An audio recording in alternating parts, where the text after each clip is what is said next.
this, for me anyway, it hits me in the heart because it's personal. There's a certain human scale about it. When I was doing the research on the location of all these sites here and how suddenly they formed a perfect triangle, this was the other piece of the jigsaw that I was talking yesterday.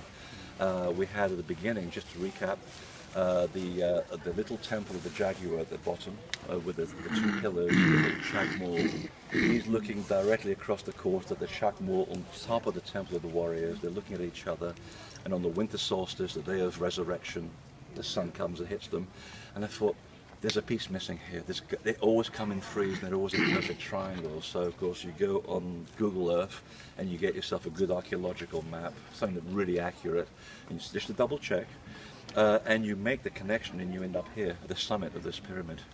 And a little bit of research into that reveals that actually this used to be a natural cave. And over time, the pyramid is built around the actual cave. So just like today, you'd have a cave, you go into the underworld, eventually there'll be a temple that was built around it. The Great Pyramid of Giza in Egypt, it's the same concept. If you haven't been there, there is an underground natural cave chiseled out of the soil. You go back up the chambers and there's a repeat image in the king's chamber. The two are mirrors. In fact, they use red granite for the interior of the pyramid, and it's lined with limestone, which is the light color. Where were you today?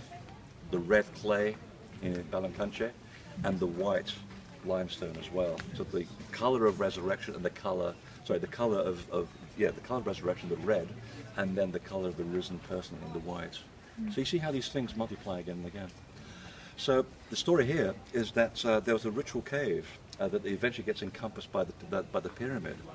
And it's aligned, the alignment of this particular building is done exactly to the extreme rising of the sudden rising of Venus.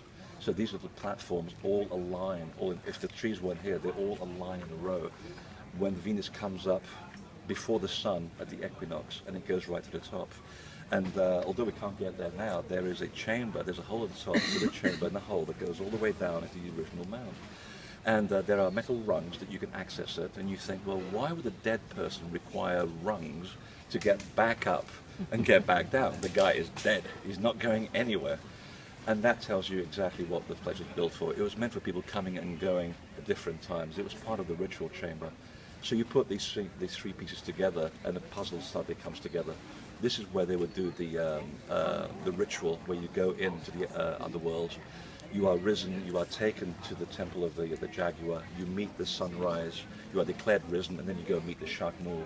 And the three of them form a perfect right angle triangle. I mean perfect. And up here, describing the way of the soul. And what the dance does, in 8 panels, okay, you've got the walls and you've got the columns forming 8 surfaces, and 8 represents balance, the balance of opposites, the masculine, the feminine, light and dark, the bottom and below. All the 8 sides depict the entire dance of creation. So if you would come here to learn something about how life works, you can read the panels and it will teach you the story of how creation works. But here's the best part. You've got this wonderful little Jaguar here, okay? If you look out here, you sit there and you go, that's interesting, because you've got a Chagmul at the top of the building, which is behind the tree right now, at the Temple of the Warriors. And I've always wondered, I mean, people always say, oh, you know, he's lying down, he's got his navel, you know, which is always a good sign because the navel is where energy comes into your body. Any dowser will know this. If you shield a person with lead, you can still dowse if your lead is here, the lead is here, the lead is here. But once you put lead over your navel, you can't dowse, you cannot receive information.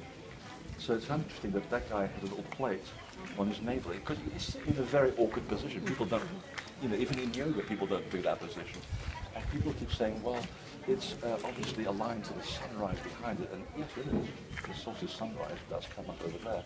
But what's always got me is, what's he looking at? Okay, he's looking at something. You follow his eyes. Okay, he's at the top of the stairs. Okay, and you see him when he goes over there. He'll be at the top of the stairs, and I thought, what's he looking at? And I thought, oh, he's looking into this.